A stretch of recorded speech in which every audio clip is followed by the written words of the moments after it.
David Pakman Show at davidpakman.com.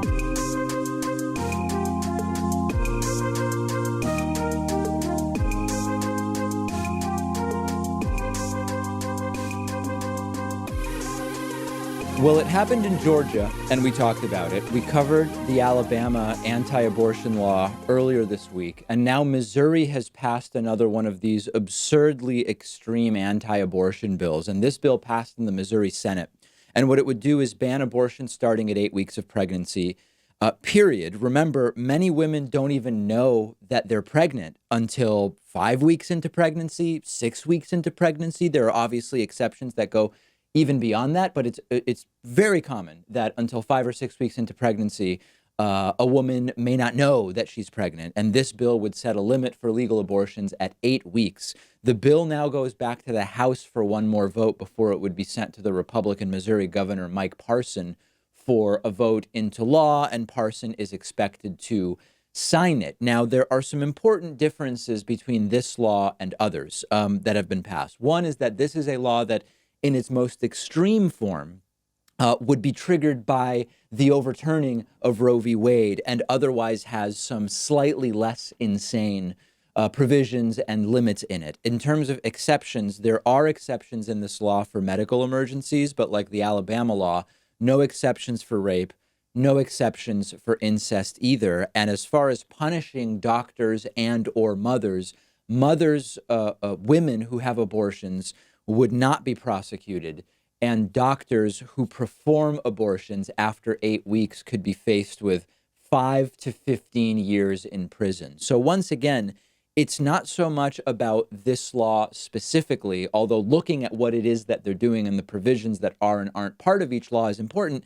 This is all part of the bigger plan that we've been telling you now about for months, and in more detail for a couple of weeks, and in more significant detail in the last 3 or 4 shows this week. This is all part of the bigger plan to get one of these laws struck down by a lower federal court, and then use the appeal process to try to get it to the Supreme Court to really get an opportunity that maybe has not been around for decades to seriously stifle abortion nationally, either through a sort of implicit conflict with Roe v. Wade, or in some scenarios by actually getting Roe v. Wade overturned. Although, as I explained on yesterday's show, overturning Roe v. Wade in and of itself is not necessary for these laws to have an appeal process ultimately to the Supreme Court that could result in the significant limiting of abortion federally, not federally, in multiple states as a result of a federal court's ruling. And it's important to know that, Missouri already has one of the strictest anti-abortion laws in the country. They've got a 72-hour mandatory waiting period. There's only one abortion clinic in the entire state.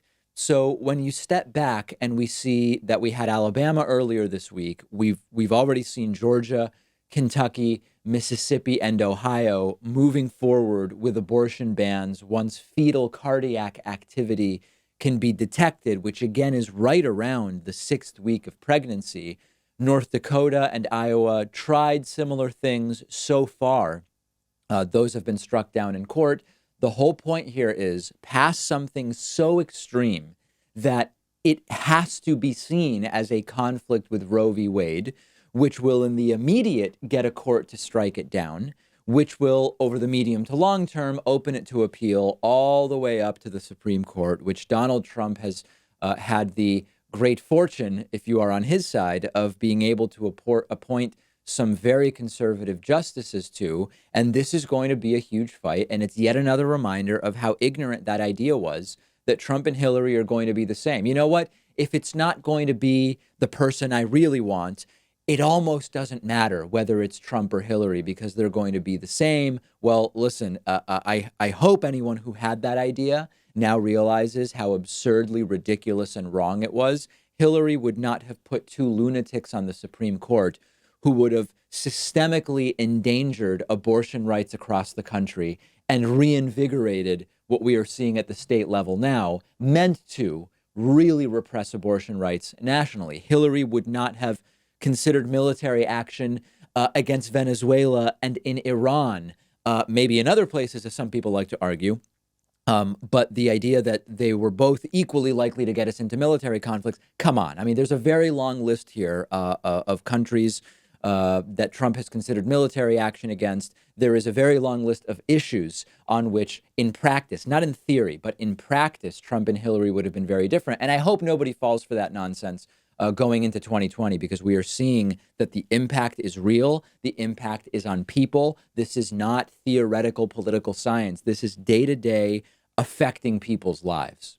Hey, this is going to bring great pleasure to many in our audience. It's time to say bye-bye to me.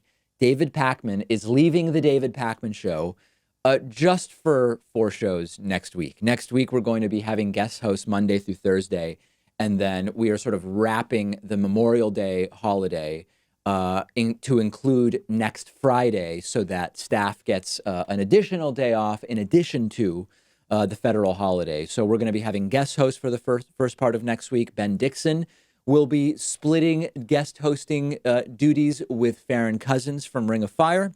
I'm going to be combining my much overdue vacation, which I skipped. People may not know this.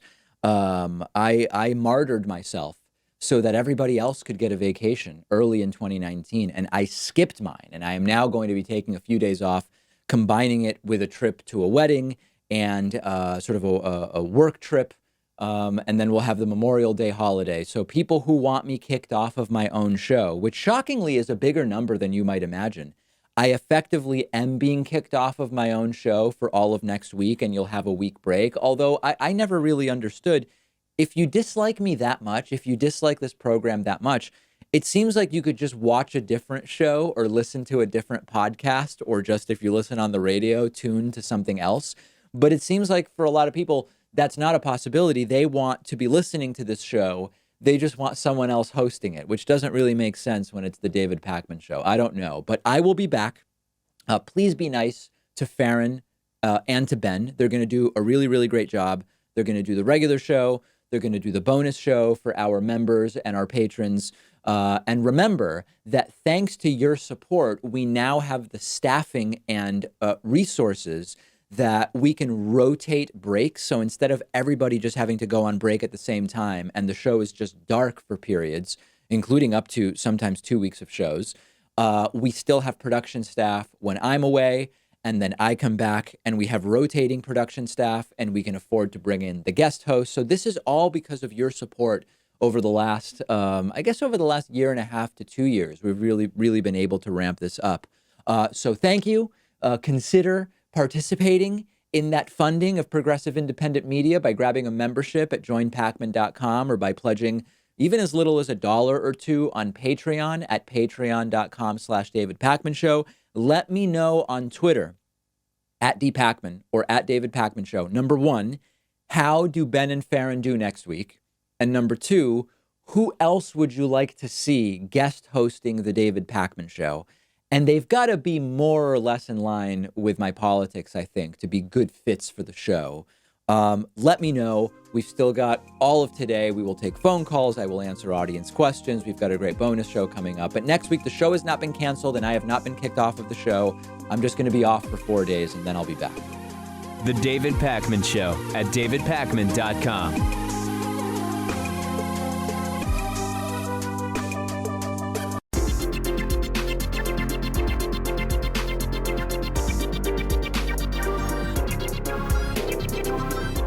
The David Pakman Show at davidpakman.com.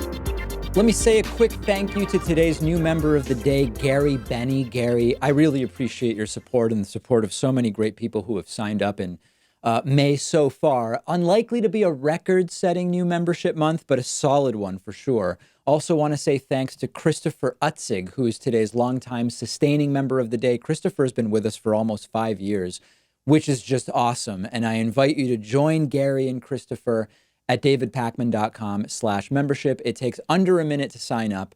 If the normal prices strike you as too high, I have a discount code available for you. That code is THISIS2020, and that'll save you 40%.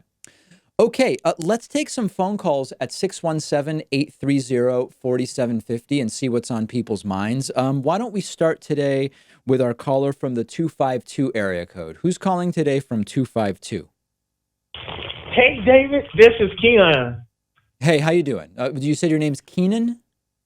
No, Keon. Dion. Okay, good.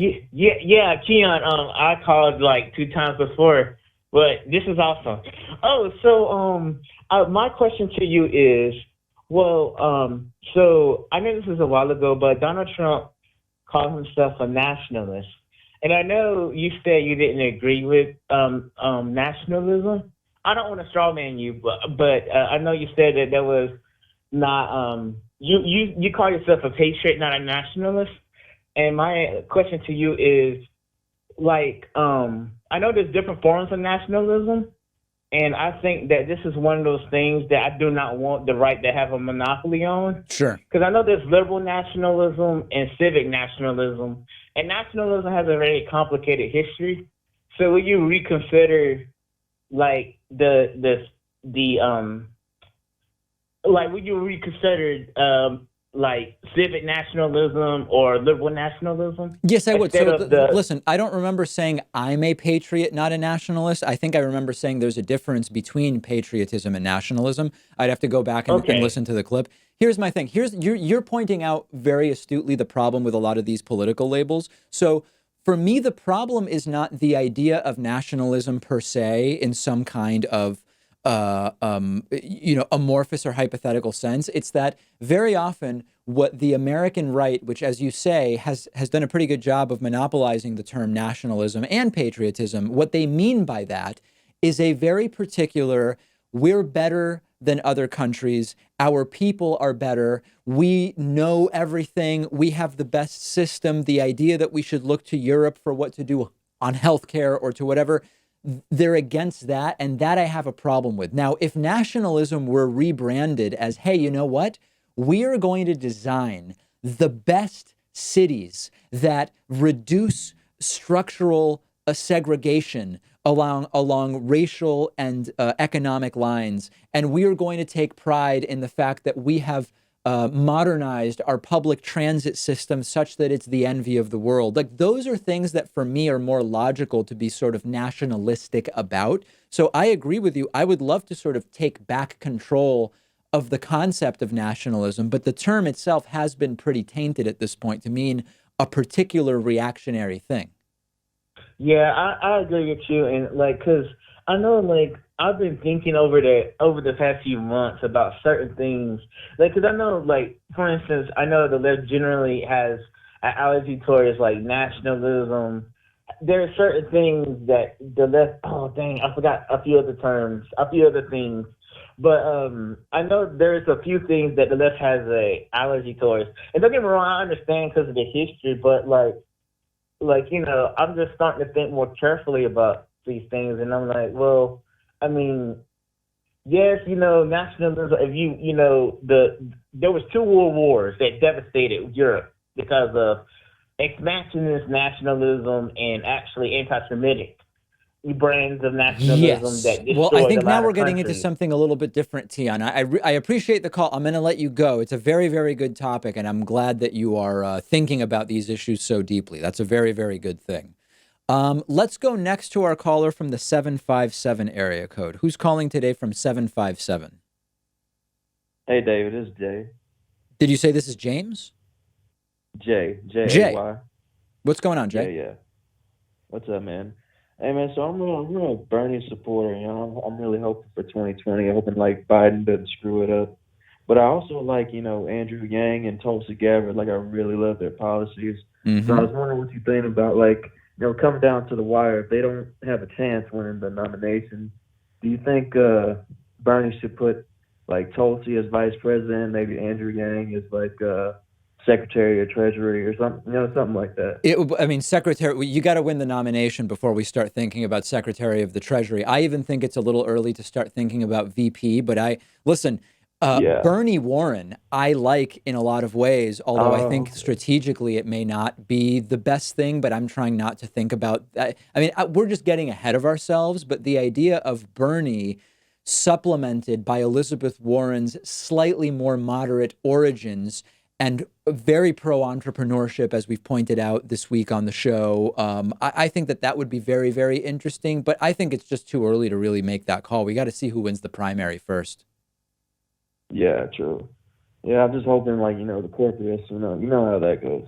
I hope they learn from, 2016, but can't hold your breath. Yeah, no, I know what you mean for sure. But yeah, we'll have plenty of time to sort that out, I assure you. Yeah. All right, thanks, man. Okay, great. Appreciate the phone call. Thank you. Okay, let's go to the caller from the 262 area code. Caller from 262, who are you? Where are you calling from? I'm Zachary, and I'm Hey, from Zachary. Milwaukee, Wisconsin. Great, and we're not on speakerphone, are we? And no. Okay, and whatever's on in the background, if you are able to turn it down, it would be really great. Yeah. It's the same. Yeah, all right. Well, what's going on, Zachary? So a lot of my friends are right-wingers, and I try and tell them that I support Bernie Sanders, and they always seem to think that I support communism. And I always play them videos, I play them clips of independent news, and they always say, oh, you would just watch CNN, and I never play them any CNN clips, nothing of the sort. I don't know what to do here, because they always think that Bernie Sanders is a communist or... Well, I or would just something like ask that, them and I think he's to not. put them, if they're making the assert. So, I would point out communism is state control of industry, right? I mean, communism has a very, very, the state controls the means of production. Can you give me one example of a communist policy from Bernie Sanders and just put it on them? I mean, honestly, it sounds like you really shouldn't even be talking politics with these people. It sounds like an exercise their in go-to frustration. is like, the go-to is a single-payer healthcare, and I say that's like a social democracy thing. That's not communism. No, I mean, if they And say they always that, I say, would oh, say, is Denmark a communist country? Is Sweden a communist I country? bring that up there. And then they say, look at the size of the country, though, compared to us. Well, but And I say, well, so then they're moving the goalpost. Then you have to point out, you are moving from an argument about whether single payer is communism to an argument about whether single payer can work in a country of 300 million people like the United States. They've moved the goalpost, and you've got to point that out right away. Yeah. Thank you. All right, no problem. Yeah, those conversations, I try not to have those conversations because they're, as you can tell, pretty problematic. Okay, let's go to CoolDep02. That's how I have this person who's from China, CoolDep02. I don't know what that means. Is that your name? Hey, how you doing? It's Cool Drop. Cool Drop. 02. Yes, sir. I think that's still my name on Cool Drop 02 on YouTube. Okay. It's me again. Yeah, I'm way more sober, and for everyone actually watching, no, I wasn't doing the wacky tobacco. I'm not trying to get I'm not trying to get my head chopped off. Okay. Also, I want to just shout to out remind everybody, you 757. live in China, right? Yes, sir. Yes, I do. Okay. I live and work in China. Very good. Also, thank you. I appreciate that. I want to shout out 757 James. I'm actually originally from 757. That's Newport News, Virginia. Well, at least that Newport News City, Virginia, and or the surrounding area. It could also be York County. Very but good. that was pretty cool to hear one from my area. That's pretty dope. But I do have a substantive question Please. Topic. Sure. The trade war and the effects that has happened on the farmers that in abroad and in our country. Mm-hmm. And I feel like the mainstream media is really undercutting the effects, the devastating effects it's having domestically and abroad. For instance, a few of my friends are really into the markets. We use this app in China called WeChat, and they're really talking about how China's suffering from a food shortage of sorts. And right now they're actually culling a bunch of hogs here in China. And a lot of them think that because of this trade war, it's going to affect their imports of what the meats they desire the most, and that's pork. And I actually told them, did you know that in my state, in Virginia, in VA, they own Smithfield Meat Packing. A Chinese company owns Smithfield Meat Packing, which is one of the largest meat packing companies in the world. Right. Especially when it comes to pork products. And there's no tariffs on pork. Okay, so is there a particular question? The question itself is, how do you feel? What do you know about, or how do you think the tariffs are really actually going to affect China when it comes to food? Considering the fact that they own a large percentage of our farmland and our meat packing companies. I couldn't address that industry specifically, but from the sort of long form, more academic analyses of the tariffs that I've read, China is much better positioned to weather the effect of the tariffs than is the United States, both in terms of the countries that China, the options that China has in terms of shifts to their economy relative to the options that the United States has. So the overall opinion, I can't speak about the meat industry specifically, is that China is going to be able to much more easily weather the effects of the tariffs than the United States. That was my thoughts exactly, because one, they have so many options, and one of the options that they have is the United States in itself, and it's not being wholeheartedly addressed. Like, yo, wait, China owns InBev, China owns Smithfield. I say China owns because, you know, if a company in China owns something, China owns it. Sure. And these are things that a lot of my friends, especially like the more educated ones, they're not. I feel like they're really overlooking. I think you're absolutely right, Cool Drop. I think you're making a very good point, and it's interesting actually being there firsthand and seeing it. And by do you teach English in China? Remind us what you do. Oh no, I teach ceramics and I teach social studies, and these are topics that I dive into. I'm sort of like you, but I watch a lot more videos than you do. And are you living there permanently, or are you there for a specific amount of time? I go back and forth. I normally visit during the summer, and I come back during the school year, and travel during their holidays, their national holidays. And you like living there? I do. I actually do. I'm safe. I haven't been pulled over by any cops. I can actually walk near a cop whistling backwards and skipping and shit, and they won't. Oh, excuse me. Sorry. I did it again. Don't worry. Pat will and bleep they that won't for say us. anything. Appreciate it, Pat. You the man. Yeah. And I will say this: my sense of safety is higher. I'm not sure if you can tell, which most likely you can. I'm Afro-American. Mm-hmm. Okay. And overall, I like it here. Foreigners, they normally don't do too much, but right now they're actually cracking down. So, but hold on, would you say you feel? Are you saying you feel safer as a black man in China than in the United States?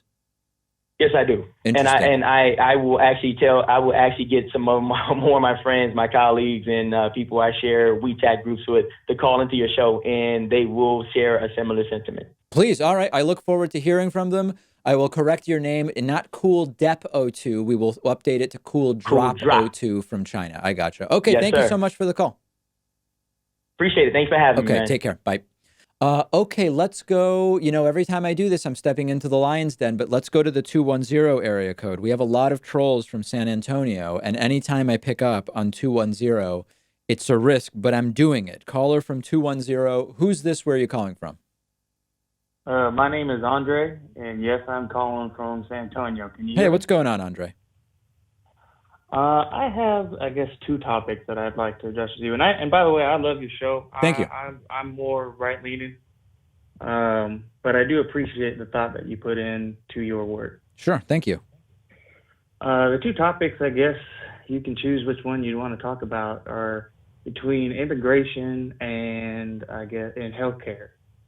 I've done quite a bit of research on both ends, and well, why don't you pick one and just tell me, what your question is about it? Okay, let's go with healthcare then, because my question for you on healthcare is if you know anything about how healthcare was run in the 20s and, early 1900s. Yeah, well, so it depends in what industry. So we actually just did a piece about how when the sailing industry was really bigger in the United States, the founders, now this is prior to 1900, obviously, put in place a mandatory tax that was paid for both by the ship owners and the sailors, which was used to pay for their health care, which was sort of a government mandate for health coverage. And then in the period between, skipping ahead, World War I and World War II, the U.S. was going in the direction of more of a European type system. And Wendell Potter outlines this in his book, Deadly Spin. And because at a time when we weren't getting along with Germany, it sounded a little too much like what the Germans are doing. It was abandoned, and we ended up with the system that we have now, which is unfortunate from my perspective. We ended up with the worst of both worlds, to be honest. There was a small period of time where there was a good amount of physician groups where you could pretty much localize your healthcare and have, a series of different, specialties of doctors that you could pay for health insurance through them. And the onus you pay the was on doctors them for to health provide you insurance, with or you healthcare. pay them for healthcare? I'm not fully understanding. It's for healthcare. It's directly from the doctors. There's not an intermediary like there is today. Okay. Essentially, one of the issues that I see with today's health insurance is the fact that doctors are completely unable to price their own service. Essentially, the insurance companies tell them how much they're going to get paid. Is that correct? Yeah, I mean, it's not untrue. It's true that they are, if you're mostly, I mean, a doctor could say, we are not going to accept insurance, and then they can charge whatever they want. And in fact, doctors do come up with their own book rate. Like, for example, I know a lot of people who work in mental health, and they will say, our rate is $180 for an hour psychotherapy session. But for people who have, say, Tufts health insurance, we've agreed to accept $98 for the hour.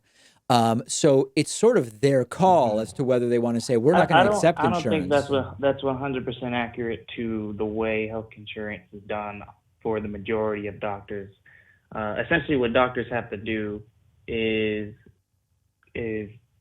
price their services higher than what they would ever reasonably charge a single person, because no matter what, the insurance companies are going to have reimbursement rates based on their records, right? Well, so there's two different things. I mean, this is getting into some complicated. There's two different things going on. Part of it's true that the insurance companies negotiate a lower rate, and in a sense, yes. If a doctor says, in my example, if they say, well, I charge $600 an hour for psychotherapy, or they charge $200. Like, either way, the insurance company has an amount that they've determined for psychiatrists, psychologists, and social workers and licensed marriage and family therapists that they reimburse. So part of what you're pointing to is that in order to account for non-payment and stuff that gets written off, that's another element that pushes these sort of list prices above what any insurance company actually pays. There's many factors here. Now, my problem with the insurance industry as it is today is exactly that. I feel like the doctors don't have autonomy in their own practices to cater their healthcare locally, which is how healthcare is administered, to their patients. So how would you give them that autonomy? So let me finish real quick. My largest issue with possibly going to an even bigger and more controlling single-payer healthcare system would be just the enlargement of that whole issue where doctors are going to be charging a ridiculous amount, insurance companies are going to be negotiating different amounts, and then all the negotiation is going to be done on the government side with the FDA and other things, and we're just completely out of control. Yeah, but I think I understand what you're saying conceptually, but if you actually go to a real single-payer system, that has significantly less importance, and we've sort of outlined why in our segments about it. Listen, I got to run. It's very interesting what you're bringing up. I think you're just off a little bit in terms of some of the context, but this is complicated stuff, and I'm very glad that you're thinking about it. Let's go to a break. That is it for today. We will take calls again very, very soon. The David Pakman Show at davidpakman.com.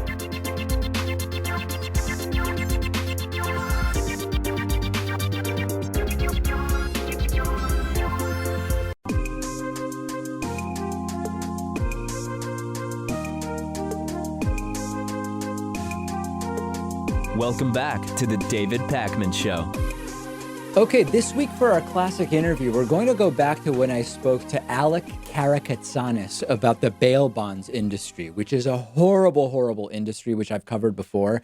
And this is sort of in the context of the story we've covered a couple of times now with Shane Kavanaugh from Portland, Oregon, about Saudi nationals, typically students, who are charged with crimes in the United States and end up being whisked back to Saudi Arabia, evading justice, and the contrast between those wealthy Saudis and what is effectively a kid gloves treatment by virtue of the Saudi authorities' involvement, compared to how the average person, and particularly poor and lower middle class people, how they are treated, including by the bail bonds industry. So back to my interview from February of 2016 with Alec Karakatsanis. Take a look at this.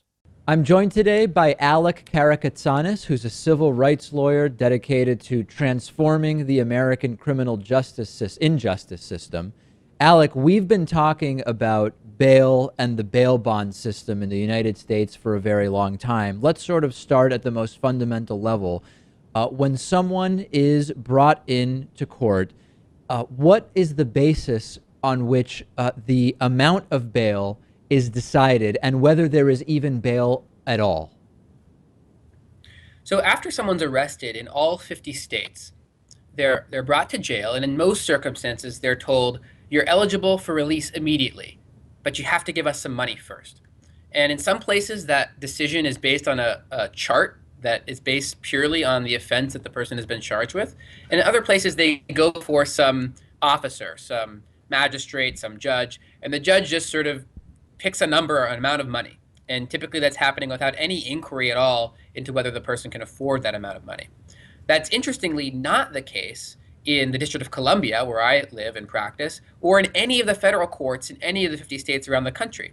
In those systems, people are released prior to trial without having to pay any money, unless the government that they're a danger to the community or risk of flight. And so in the federal system and in DC, decisions about whether a human being is kept in a cage prior to trial are made based on evidence and about whether they're a danger rather than based on someone's poverty.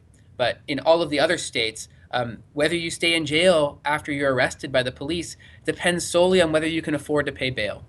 And now explain how the bail bond system works. As you mentioned, your ability to pay that bail may vary drastically, and it often does. So talk about what service a bail bondsman provides to someone who has been set a bail realistically that they cannot afford. So in 46 states, we have what's called the commercial bail bond industry. There are 4 states that have outlawed bail bondsmen. The United States and the Philippines are the only 2 countries in the world that still allow commercial bail bondsmen. What this industry does is it preys upon the people that are too poor to afford to pay the bail that's been set by the court.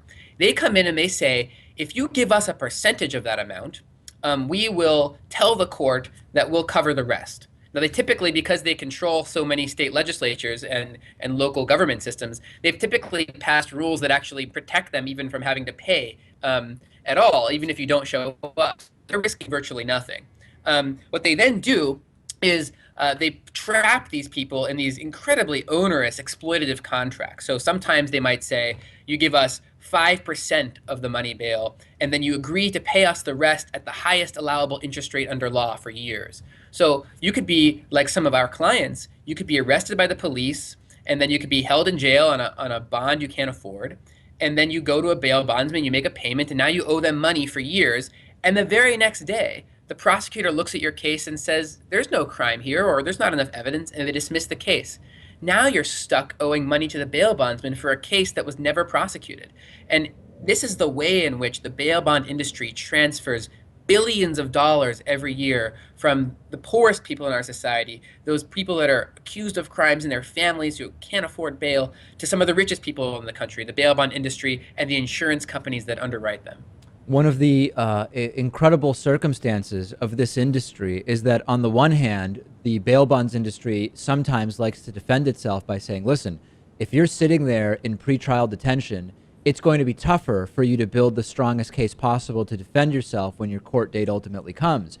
At the same time, though, Alec, that same industry is lobbying all the time to put more alleged crimes under the list qualifying for pre-trial detention unless you are able to pay bail. They're sort of creating a bigger and bigger market for themselves, aren't they?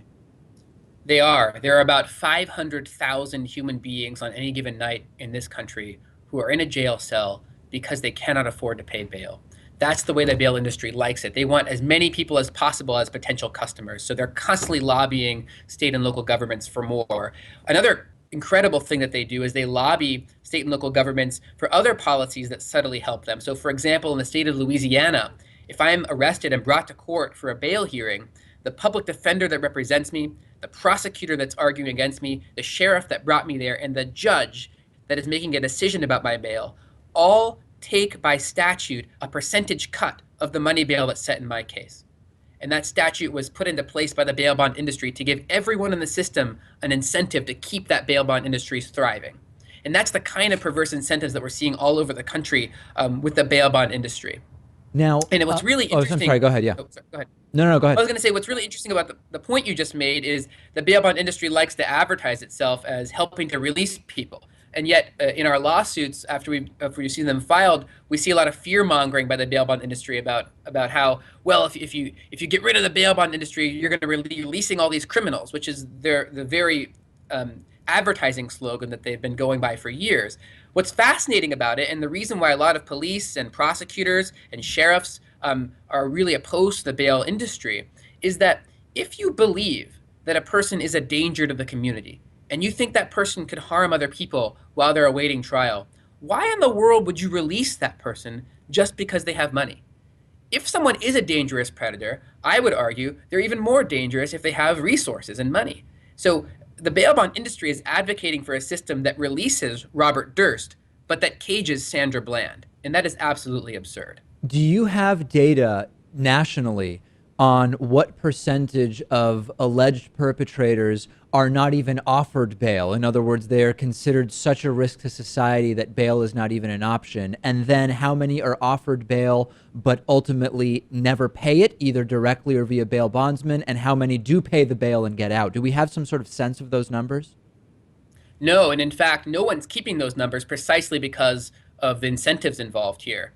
The bail bond industry doesn't want there to be decisions made about people's dangerousness. They want people to be offered high money bonds on the chance they could get the money together to pay it.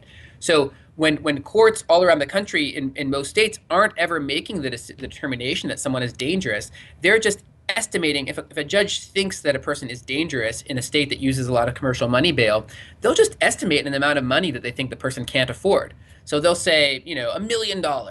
On the hope that the person can't pay it. That's very unconstitutional, obviously, but that's what's happening in courts all over the country. And so no one is keeping any kind of data right now on the question that you asked, which is sort of what's happening to people that are really dangerous, and are they being released on bail because they're rich, and things like that. So we don't really know. All we know is that the money bail system is keeping hundreds of thousands of very low risk, nonviolent, and otherwise and offenders that we know through the data aren't likely to commit new offenses while they're pending trial in jail just because they're poor. I want to go back to something you sort of alluded to, which is the sort of general lack of risk that bail bondsmen have for losing money. They claim, right, that they deserve to earn this sort of commission, typically 10%, for helping people get out of pretrial detention because they are taking on risk, right? If the alleged perpetrator disappears after they've been bailed out by the bail bondsman is on the hook for their entire bail. The reality, though, is that these bail bondsmen individually have insurance, and that if you look at the numbers, it is very rare that they actually are out anything close to 100% of the bail for any individual alleged perpetrator. They have a very solid insurance system in place. It's very true. All of those empirical claims of the bond industry are complete fabrications. The other really interesting point is what they've negotiated for in a lot of states and a lot of jurisdictions is a grace period. So they don't have to, even if the person does skip out, they don't have to make that payment for 2, 3, 4 years, right? And so what you see then is they rely on the police. It's very, very common in our society that the police will then pick somebody up on a warrant because we've got the U.S. Marshals and local police and sheriffs who are out looking for people if they ever skip court. And when those people are then brought back in by the police, not by the bail industry doesn't have to pay. So they sort of free ride on law enforcement to assure themselves of never having to put any risk up. And as you say, even on the very, very, very small number of cases where they are exposed because the person skipped court, they have insurance to protect themselves from that. And it's actually those insurance companies, not individual bail bonds people, but those insurance companies that are providing a lot of the lobbying and the money and the financial support for a lot of these terrible policies. And I think it's yet another example. It's yet another example where there's sort of capitalism for the profits while you socialize the risk. That's exactly right. And what's really encouraging now is you're seeing law enforcement leaders all over the country, the Department of Justice, federal prosecutors, local sheriffs, national associations of police officers who are speaking out against this because the system makes absolutely no sense. It does not make sense to release people who might be dangerous just because they're rich. It does not make sense to hold people in a cage who might not risk at all just because they're poor. We've been speaking with Alec Karakatsanis, civil rights lawyer. Thanks so much for talking to us about this really important issue. Thanks for having me. The David Pakman Show at davidpakman.com.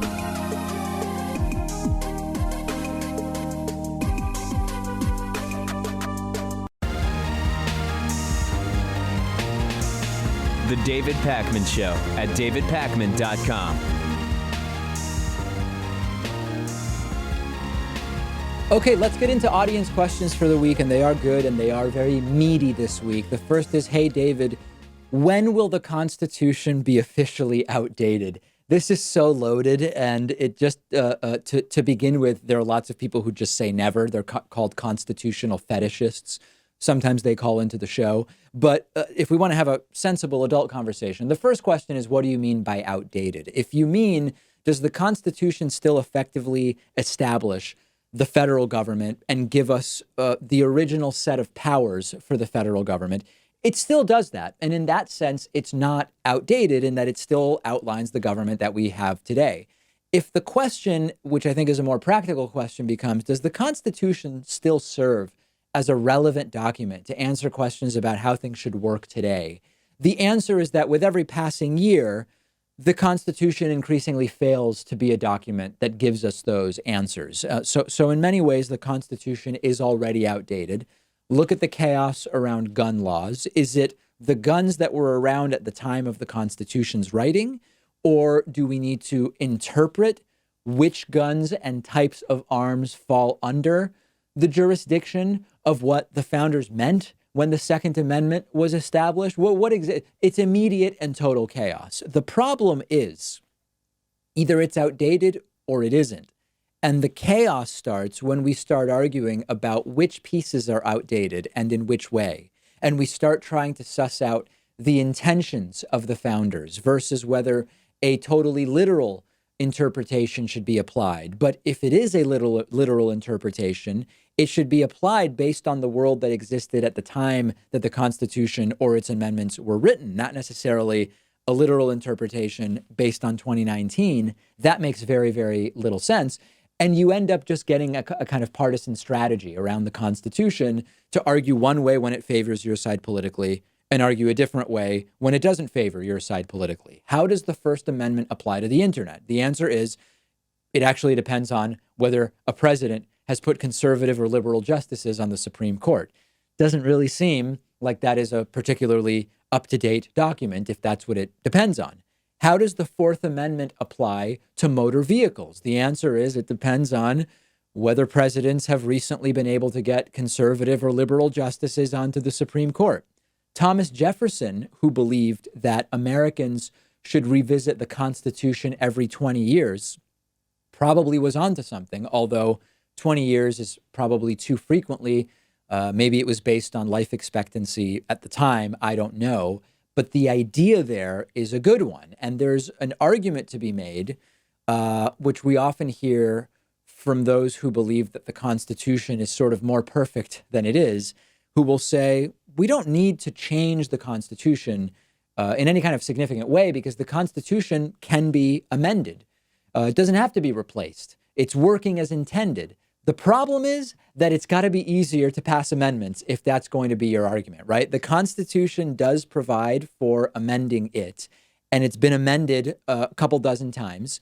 But in order to get an amendment through, it needs to be proposed either by Congress with a 2/3 majority vote in both the House and the Senate, or by a constitutional convention called for by 2/3 of the state legislatures. In modern politics, this is almost impossible.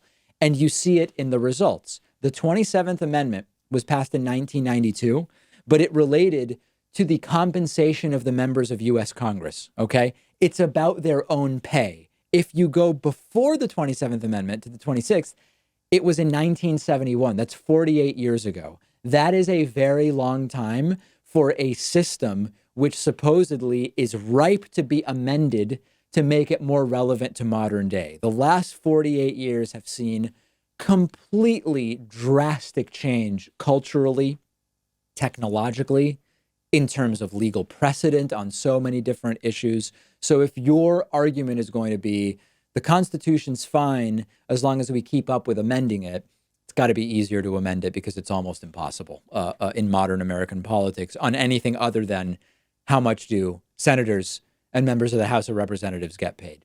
Let me know what you think, but I do believe that the Constitution is an outdated document already. Next question today. Hey, David, should teachers be allowed to discuss politics in the classroom? Why or why not? So first of all, we've got to understand that there's a kind of practical element to the question of politics in the classroom. And then there's also a question of taboo. So when we talk about whether your dentist should discuss politics, it's a different conversation than whether teachers should discuss politics. And discuss is also different from advocate for or lobby, right? When your dentist discusses politics, it's really just a risk to them, because if you don't agree with their politics or you don't like the fact that they're talking about politics, you can just go to another dentist, assuming that there's a sort of market of dentists that are reasonably priced and accessible in your area. When teachers talk about politics, it's different because of the idea in society that teachers are in a position of authority when it comes to knowledge. And we presumably, I think most parents don't want teachers biasing our children, particularly if they're biasing our children in ways that are not in line with our personal politics, because the children may not be able to differentiate from just like normal classroom material and the teacher advocating politics. This is why advertising to children is actually so pernicious. There's a period of time when children don't understand the difference between just fun programming and something that's trying to get you to buy a product. And that's why advertising to kids is pernicious, and presumably the same thing could happen when teachers mix classroom material with politics. I do think that if we're going to talk about this seriously, it's got to be divided between sort of like elementary school, middle school, high school starts to become a gray area, and college. I truly couldn't tell you the politics of almost any of my elementary school teachers. And I do think that sticking to the curriculum in a way that's not overtly political does make sense in American public schools. In a lot of classes, we just don't need politics in math class, for example. There are areas, though, once you get into science, once you get into human geography, there are political realities that are either implicit or unavoidable in those areas. And I still think in those cases, teachers should be able to keep the advocacy to a minimum. Don't advocate necessarily for particular candidates, for example. But in science class, you've got to talk about the environment. How do you not talk about climate change? I don't believe climate change is political. It's just the reality, but there are people who do. But teachers have to be able to talk about that. It's just the world around us that they're describing. In college, it gets different. I think about more college politics in the classroom is okay. Advocating for or against specific candidates, maybe it should be kept out of the classroom. But we're talking about adults. We're talking about people who are better able to identify what's a personal view, what is coursework. There's no question that the underlying philosophy and subject matter in a lot of college classes is inherently political, and pretending that it can just be kept out is not reasonable, and you're actually starting to do damage to students if you artificially keep politics out. So as with most things, the answer is it depends. It depends what we're talking about. It depends what age we're talking about. But some political realities in the classroom are not only unavoidable, they should be advisable. They're actually advisable so that people, students, have a realistic understanding of what is going on in the world. Next question today. Can Democrats retake the Senate in 2020? This is a good topic to discuss. We've only talked about this a little bit, but now that it's getting closer, I want to address it again. And most of the discussion about 2020 is about the White House. And there's the presumption that Democrats can keep, if not extend, control of the House of Representatives. But the Senate is a really interesting body to look at. And unfortunately, the answer is that Democrats almost definitely cannot take the Senate in 2020. Now, it's mathematically possible. It's mathematically possible for Democrats to take the Senate in 2020. Republicans control it right now, 53-47. So Democrats need +3 and the White House because the vice president becomes the tie-breaking vote. Or if Donald Trump is reelected, Democrats need +4 in order to take control of the Senate. Now, if you look just at the numbers, hey, 33 seats plus the special election for John McCain's seat are up. Democrats are only down 3, and there's 34 total seats that are available. The problem is, for Democrats, that of those seats that are up in 2020, Republicans are defending 22 of them, meaning that if Democrats hold all of their seats, there are actually only 22, not 34 seats that they could take from Republicans. Most of those 22 are safe Republican seats. So when you get right down to it, the opportunity for Democrats is basically Colorado. Republican Cory Gardner is vulnerable in Colorado. Susan Collins in Maine, that's a possibility. That would be 2. Beyond that, it gets really tough. I mean, okay, you can talk about Joni Ernst in Iowa. You could talk about Tom Tillis in North Carolina. You could talk about the Arizona question mark for John McCain's old seat. There are people talking about, hey, what about getting rid of Mitch McConnell in Kentucky? I think that's an extreme long shot. And I hope I'm not misremembering. McConnell is up in 2020, I believe. If he's not, then it's a total non-starter. I'm having a brain glitch right now. And then aside from that, there's the chance that Democrats lose that Alabama seat that Doug Jones won in a special election. He has to defend that seat, and he barely defeated a serial accused child sex assaulter. So now he has to try to win re-election there in a very, very red state, and it is not looking particularly likely to me. So can Democrats take control there? I think it's extraordinarily unlikely. So for me, the long-term plan is take the White House in 2020, keep or extend the lead in the House of Representatives, and then look for 2022 at taking over the Senate. I haven't even looked at which seats are up there. And often the party that takes control of the White House doesn't do so well in that president's first midterm. But those are problems we can deal with when we get to them. In the immediate, win every race we can, taking control of the Senate, not looking super likely for Democrats in 2020. We've got a great bonus show for you today. Become a member, become a patron. I'll speak to you then.